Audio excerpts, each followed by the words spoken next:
மகர ராசிக்கு 2025ஆம் ஆண்டு, அதாவது ராசிநாதனும் அதாவது தனாசனாதிபதியும் சனியை 3ல் போய் அமர்றார் தைரியஸ்தானத்தில்.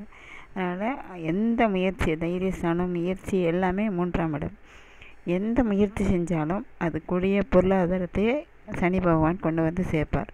அடுத்தது 3 கூடிய குரு பகவான் 6ல் போய் மறைய போகிறார். அதுதான் கொஞ்சம் நெருக்கடியாக 6ல் இருந்தாலும் ஒரு 3க்கும் அடுத்தது 12 கூடியவர் அவர் போய் 6ல் மறையிறதுனால விபரீத ராஜயோகம் ஏற்படும். அதனால் எந்த தடங்களும் ஏற்படாது. இது வரைக்கும் திருமண வாய்ப்பு, குழந்தை பேர், கல்வியில் தடை எது இருந்தாலும், ஏன்னா 7ரை சனி அவங்களுக்கு விடுபட்டு போச்சு. அதாவது ராசிநாதனாக இருந்தாலும் 7ரை சனியில் மாட்டிகிட்டு முழித்தாங்க. அது மாறப்போகுது. அதுவும் தைரியஸ்தானத்தில் அமர்றது மிகப்பெரிய தைரியத்தையும், எந்த ஒரு செயல் செய்யணுனாலும் தைரியம் வேணும். அந்த தைரியத்தை சனி பகவானும் குரு பகவானும் கொடுப்பார். அதனால் வெற்றி அடையலாம்.